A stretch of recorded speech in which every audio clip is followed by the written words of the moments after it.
नमस्कार मित्रांनो, स्वागत आहे तुमचं आपले चॅनल ऑल इन वरती। तर मित्रांनो, आजच्या भागात आपण बघणार आहोत जे की आरोग्य विभाग आहे मित्रांनो। तर आरोग्य विभागामध्ये गट क आणि गट ड साठी आपण सर्वांनी फॉर्म भरलेले आहेत। तर त्याची एक्झाम डेट देखील या ठिकाणी पब्लिश झालेली आहे मित्रांनो। येत्या पुढच्या महिन्यामध्ये तुमची या ठिकाणी आरोग्य विभागातील गट क आणि ड ची एक्झाम आहे। त्याच्या पुढच्या महिन्यात लगेच झेडपीची या ठिकाणी एक्झाम आहे मित्रांनो। आणि अजूनसुद्धा झेडपीमध्ये काही जागा रिक्त होत आहे, तर त्याची भरती करण्यात यावी यासाठी देखील या ठिकाणी पत्रक आलेले आहे। तर हे खूप गोल्डन चान्स तुमच्यासाठी आहे। त्यासाठी आपण तुमच्यासाठी काही टेस्ट सिरीज घेऊन आलेला आहोत मित्रांनो। त्यामध्ये आपण आरोग्य विभागामध्ये गट क आणि गट ड यासाठीची जी एक सकाळी तुमची टेस्ट सिरीज असते मिक्सअप सिरीज, त्यामध्ये मराठी ग्रामर असेल। मराठी ग्रामरपर्यंत आपण आतापर्यंत 5 पार्ट जे आहे ते नाम, सर्वनाम, विशेषण, क्रियापद असे 5 पार्ट जे आहे ते आपण या ठिकाणी पब्लिश केलेले आहे। त्यानंतर एक पार्ट जो आहे प्रातिनिध्य असाचा आहे आणि अशा प्रकारे सामान्य ज्ञानाचा पार्ट आपण या ठिकाणी अपलोड केलेला आहे। आणि 2 टेस्ट सिरीज आपले ऑलरेडी सोडवून झालेले आहे गट क गट ड साठीच्या। तर आजच्या भागात आपण गट ड यातील एक टेस्ट सिरीज सोडवणार आहोत। ही टेस्ट सिरीज बघा या ठिकाणी 2017ची आहे। तर ही संपूर्ण स्पष्टीकरणासह आपण घेणार आहोत। ही बघा तुम्ही या ठिकाणी बघू शकता, पुरुष स्त्री परिचर या पदासाठी आलेला हा पेपर होता। तर हा संपूर्ण पेपर आपण 100 प्रश्नांचा 200 मार्कांचा आज सोडवणार आहोत। त्याआधी पण आपण 2 टेस्ट सिरीज पूर्ण कंप्लीट सोडवलेले आहे। जर तुम्ही पाहिलेलं नसतील तर आपल्या चॅनलला जाऊन बघू शकता मित्रांनो। तशाच प्रकारचे व्हिडिओ मिळवण्यासाठी जर तुम्ही चॅनलला सबस्क्राईब केलं नसेल तर लगेच सबस्क्राईब करा। शेजारी बेल आयकॉन आहे त्याला क्लिक करून ऑल नोटिफिकेशन ऑन करून ठेवा, म्हणजे प्रत्येक व्हिडिओचे नोटिफिकेशन वेळेवर तुम्हाला मिळेल। तर मित्रांनो, या प्रश्नपत्रिकेला सुरुवात करण्या अगोदर आपले एक टेलिग्राम चॅनल आहे आरोग्य विभाग मेगा भरती अपडेट्स म्हणून। तर मित्रांनो, टेलिग्रामसाठी तुम्हाला काय करायचं आहे, तुम्हाला टेलिग्राम यामध्ये जायचं आहे। बघा टेलिग्राममध्ये सर्चमध्ये तुम्हाला सर्च करायचं आहे। बघा मराठीमध्ये आरोग्य विभाग जर तुम्ही या ठिकाणी सर्च केलं तर त्या ठिकाणी तुम्हाला येईल बघा आरोग्य विभाग। हे जे दिसत आहे आपलं चॅनल आरोग्य विभाग मेगा भरती अपडेट, या चॅनलला तुम्ही सबस्क्राईब करायचं आहे। या चॅनलला तुम्ही या ठिकाणी जॉईन करायचं आहे मित्रांनो। आरोग्य विभागाचा या ठिकाणी तुम्हाला दिसेल सिम्बॉल बघा, आणि एक इंजेक्शनचं साईन आहे। तर याला तुम्ही काय करायचं आहे, सबस्क्राईब करायचं आहे। त्यानंतर तुम्हाला जी सर्व माहिती जी असेल बघा, आता आपण झेडपीसाठी जी आहे पुन्हा जाहिरात येऊ शकते यासाठी जो आहे PDF ची आपण यामध्ये टाकलेली आहे। त्यानंतर आरोग्य विभाग क्वेश्चन सिरीज ज्या घेतलेल्या आहे आपण सोडवलेल्या आहेत ते आहे। आरोग्य विभागाबद्दल इतर महत्त्वाच्या PDF या सर्व गोष्टी तुम्हाला या चॅनलच्या मधून मिळत जातील। तर मित्रांनो, आजची जी प्रश्नपत्रिका आहे आपली पुरुष स्त्री परिचर प्रश्नपत्रिका जी 2017ला विचारल्या गेलेली होती, त्याचं संपूर्ण स्पष्टीकरण आज आपण बघणार आहोत। चला तर आपल्या व्हिडिओला सुरुवात करूया बघा। तर आजचा आपला पहिला प्रश्न आहे बघा, या ठिकाणी तुम्ही बघू शकता। आजचा आपला पहिला प्रश्न आहे की खालील शब्दसमूहातील अयोग्य शब्द ओळखा। तर खालील शब्दसमूहातील अयोग्य शब्द आपल्याला ओळखायचा आहे। शब्द दिलेले आहे बघा, तेलकट, गडगड, मळकट आणि कळकट। तर तेलकट, मळकट, कळकट हे सारखे शब्द आपल्याला या ठिकाणी दिसत आहे बघा। तर ऑप्शन बी आहे गडगड, हा जो आहे हा वेगळा शब्द आहे। प्रश्न क्रमांक 2 बघा, स्वाभिमानी या शब्दाची संधी सोडवा। तर स्वाभिमानी या शब्दाची संधी आपल्याला या ठिकाणी संधी विग्रह करायचा आहे, संधी सोडवायची आहे। तर स्वाभिमानी का आहे, स्व प्लस अभिमानी, नंतर काय येतो प्लस या ठिकाणी तुमचं होत असतं, प्लस जर झालं तर याचा काय होत असतो, होत असतो, म्हणजे स्वाभिमानी। त्याचा होऊन पहिला स्वर जो आहे तो त्यामध्ये व्यंजन जे आहे त्यामध्ये मिसळत असतं, म्हणून काय झालं, स्वाभिमानी। पुढील प्रश्न आहे बघा, प्रश्न क्रमांक 3, सकाळ शब्दाच्या विरुद्धार्थी शब्द होता। सकाळ शब्दाच्या विरुद्धार्थी शब्द काय आहे, तर ऑप्शन डी बघा, संध्याकाळ। प्रश्न क्रमांक 4, संगणकाच्या शोधामुळे जगाने किती प्रगती केली, या वाक्यातील अशुद्ध शब्द ओळखा। संगणकाच्या शोधामुळे जगाने किती प्रगती केली, या वाक्यातील अशुद्ध शब्द आपल्याला या ठिकाणी ओळखायचा आहे। शुद्ध आणि अशुद्ध शब्दावर की मित्रांनो तुम्हाला 1 ते 2 प्रश्न हा प्रत्येक प्रश्नपत्रिकेमध्ये तुम्हाला बघायला मिळणार आहे। तुम्ही कुठलीही MPSC पासूनची प्रश्नपत्रिका घेऊन घ्या, त्यामुळे तुम्ही शुद्ध आणि अशुद्ध शब्द हा व्यवस्थित आपण या ठिकाणी करायचा आहे। तर बघा या ठिकाणी संगणकाच्या शोधामुळे जगाने किती प्रगती केली, या वाक्यातील आपल्याला अशुद्ध शब्द जो आहे तो या ठिकाणी ओळखायचा आहे। तर तो किती आहे, किती म्हणजे काय, किती बघा या ठिकाणी तुम्ही पाहू शकता कोणता अशुद्ध शब्द आहे, किती आहे। तर हा शब्द जो आहे तो या ठिकाणी चुकलेला आहे। तर यामध्ये काय चुक्या असतात हे जे आहे आपल्याला यामध्ये बघावं लागतं। त्यामध्ये काय, फक्त तुमचा काना, मात्रा, वेलांटी हे जर आपल्याला माहीत असेल तर यामध्ये आपण तो शब्द पाहू शकतो। आता किती हा शब्द आपण कसा लिहित असतो, तला पहिली वेलांटी, तला दुसरी वेलांटी, तर किती या शब्दाच्या या ठिकाणी वेलांट्या ज्या आहेत त्या चुकलेल्या होत्या. पुढील प्रश्न आहे बघा, तर इंटरनेटला मराठीत काय म्हणतात? तर बघा या ठिकाणी ऑप्शन सी आंतरजाल. पुढील प्रश्न आहे बघा, प्रश्न क्रमांक 6, पृथक्करण या शब्दाची संधी सोडवा. तर पृथक्करण या शब्दाची संधी आपल्याला या ठिकाणी सोडवायची आहे. त्याचा आन्सर काय येणार आहे आपलं? ऑप्शन ए बघा, पृथः अधिक करण. पृथः अधिक करण, जसं आपण कचा नियम पाहिला असेल, जो विसर्गासोबत जे आहे, तर तो जो आहे तो विसर्ग निघून पुढील जो क शब्द आहे हा डबल यामध्ये होत असतो. पुढील शब्द आहे बघा, प्रश्न आहे प्रश्न क्रमांक 7, युनायटेड नेशन्स ऑर्गनायझेशनला मराठीत काय म्हणतात? युनायटेड नेशन्स ऑर्गनायझेशनला मराठीमध्ये काय म्हणतात? तर काय म्हणतो आपण याला? तर मराठीमध्ये काय म्हणतो मित्रांनो? त्या ठिकाणी बरेचसे विद्यार्थी युनो हे आन्सर देऊ शकतात. युनायटेड नेशन्स ऑर्गनायझेशन, पण हे इंग्लिश नाव आहे मित्रांनो. आपल्याला मराठीत नाव विचारलेलं आहे, त्याला राष्ट्रसंघ असं म्हटलं जातं. Option C. पुढील प्रश्न आहे प्रश्न क्रमांक 8 बघा, खालील शब्दसमूहातील अयोग्य शब्द ओळखा. खालील शब्दसमूहातील अयोग्य शब्द ओळखायचा आहे. शब्दशः, अक्षरशः आणि व्यक्तिशः. तर शब्दशः आहे शब्दांशी, अक्षरशः आहे अक्षरांशी, व्यक्तिशः आहे व्यक्ती. तर विरामचिन्ह हा जो शब्द आहे या ठिकाणी हा विसंगत शब्द आहे किंवा अयोग्य शब्द आहे. प्रश्न क्रमांक 9 आहे आपला, खालील शब्दसमूहातील अशुद्ध शब्द ओळखा. खालील शब्दसमूहातील अशुद्ध शब्द आपल्याला या ठिकाणी ओळखायचा आहे. तर अशुद्ध शब्द कोणता आहे मग या ठिकाणी? तर बघा, अशुद्ध शब्द आपला या ठिकाणी कोणता असणार आहे? तर ऑप्शन ए बघा या ठिकाणी. तर ऑप्शन ए पांडुरंग असं झालेलं आहे. तिथे आपलं काय असतं? पांडुरंग. काय असतं आपलं? पांडुरंग.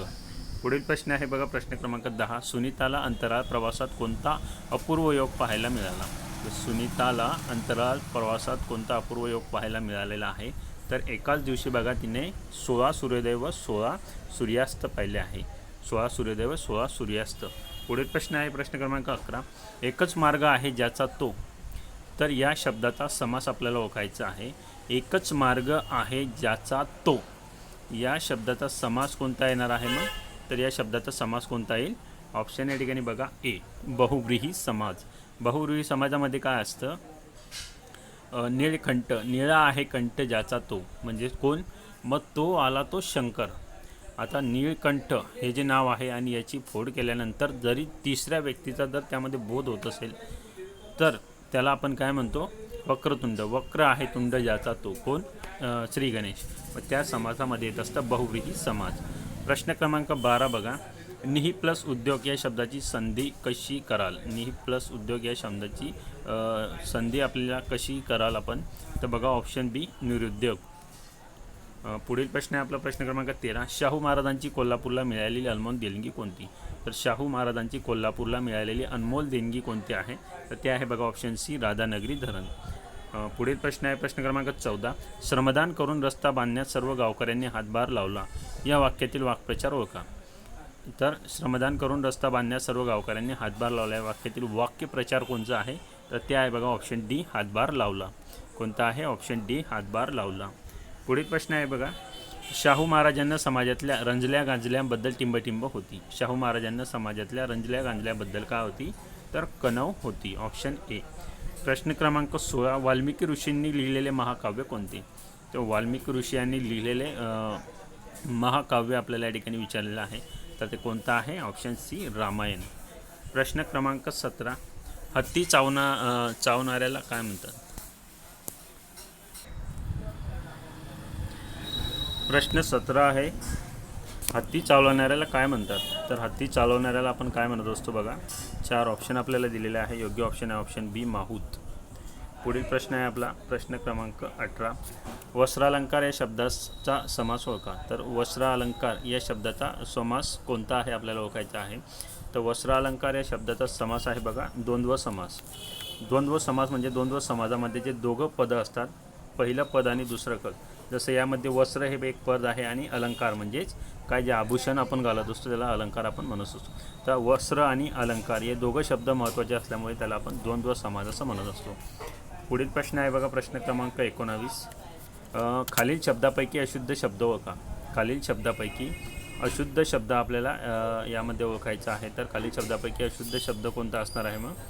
तर बघा या ठिकाणी ऑप्शन क्रमांक ए मजूर.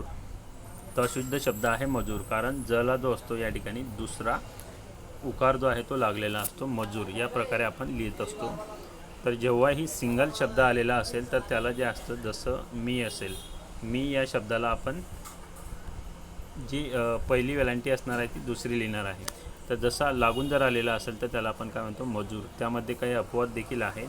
पुढील प्रश्न आहे प्रश्न क्रमांक 20. सुमितच्या उज्ज्वल यशाचा राकेशला हेवा वाटला, यातील अधोरेखित वाक्प्रचाराचा अर्थ काय? तर हेवा वाटला यातील वाक्प्रचाराचा अर्थ काय आहे? तर हेवा वाटला म्हणजे ऑप्शन सी मत्सर वाटणे. प्रश्न क्रमांक 21 बघा. दोन भावांच्या आजच्या वयातील अंतर. बघा या ठिकाणी आता अंकगणित बुद्धिमत्तेचे प्रश्न चालू झालेले आहेत. तर हे प्रश्न आपण उद्याच्या भागामध्ये सविस्तर स्पष्टीकरणासह घेणार आहोत. तुम्हाला प्रत्येक प्रश्न आपण विथ शॉर्ट ट्रिक्समध्ये सोडवून देणार आहोत मित्रांनो. तर हा भाग आपण उद्या घेऊ. त्या पुढील प्रश्न आपण आता घेणार आहोत. तर त्या पुढील प्रश्न आहे आपला प्रश्न क्रमांक 41. तर प्रश्न क्रमांक 41 बघा. 1905 मध्ये बंगाल प्रांताची फाळणी कोणी जाहीर केली? ते 1905 मध्ये बंगाल प्रांताची फाळणी या ठिकाणी कोणी जाहीर केलेली होती? तर आहे बघा ऑप्शन सी लॉर्ड कर्झन. प्रश्न क्रमांक 42. होमरूल चळवळीचे ब्रिटिश सरकाराकडे कोणते अधिकार मागितले? होमरूल चळवळीने ब्रिटिश सरकाराकडे कोणते अधिकार मागितले आहे? तर ते आहे बघा स्वशासनाचे, स्वतः शासन करण्याचे अधिकार. पुढील प्रश्न आहे प्रश्न क्रमांक 43. प्रश्न क्रमांक 43 आहे आपला. ब्रिटिशांच्या काळात राष्ट्रीय सभेने कोणता दिवस स्वातंत्र्य दिन म्हणून पाळण्याचे ठरविले? तर ब्रिटिशांच्या काळात राष्ट्रीय सभेने कोणता दिवस स्वातंत्र्य दिवस म्हणून पाळण्याचे या ठिकाणी ठरवले? तर ऑप्शन बी बघा 26 जानेवारी 1930. प्रश्न क्रमांक 44. गांधीजींनी स्वातंत्र्यासाठी भारतात कोणते अभिनव साधन वापरले? तर गांधीजींनी स्वातंत्र्यासाठी भारतात कोणते अभिनव साधन वापरले? ते आहे बघा ऑप्शन बी सत्याग्रहाचे साधन. पुढील प्रश्न आहे बघा प्रश्न क्रमांक 45. सातारा जिल्ह्यात प्रति सरकारची स्थापना कोणी केली?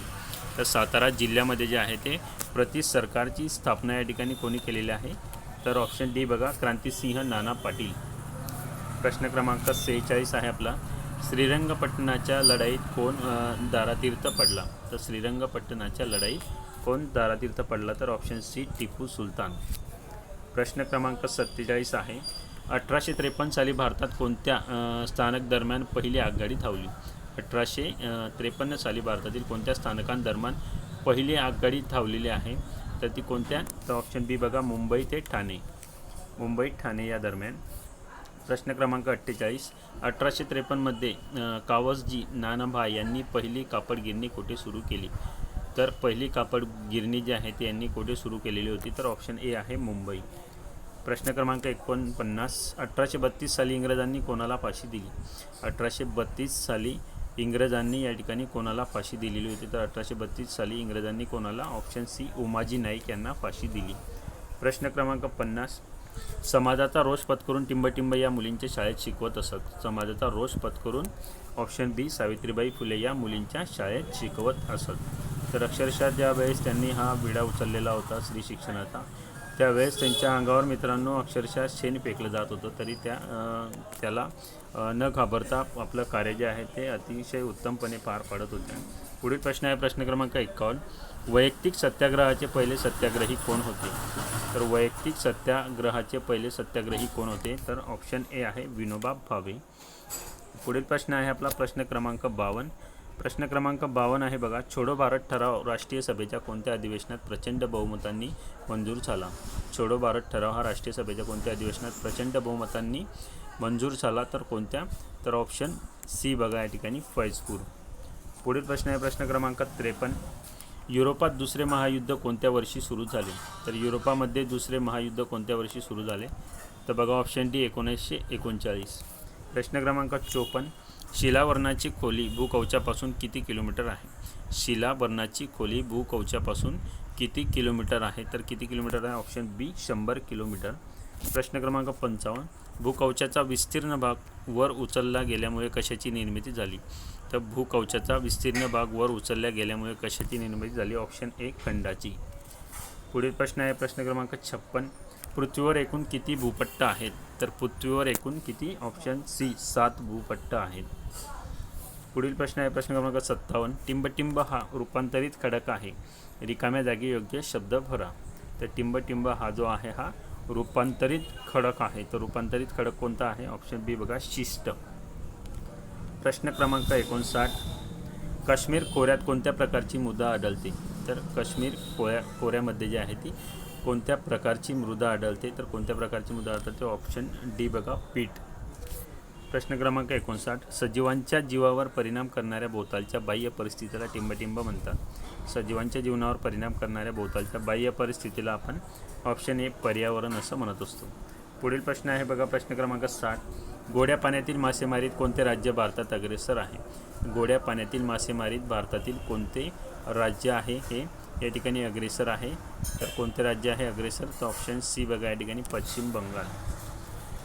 प्रश्न क्रमांक 61. भारताने कोणत्या वर्षी अंटार्क्टिका खंडावर मैत्री व संशोधन केंद्राची स्थापना केली? भारताने कोणत्या वर्षी अंटार्क्टिका खंडावर मैत्री व संशोधन केंद्राची स्थापना या ठिकाणी केलेली आहे? तर कोणत्या वर्षी? ऑप्शन बी बघा 1979. प्रश्न क्रमांक 62. भारत हे टिंबटिंब राष्ट्र आहे. तर भारत हे जे आहे हे कोणतं राष्ट्र आहे? तर सार्वभौम्य. ऑप्शन डी बघा.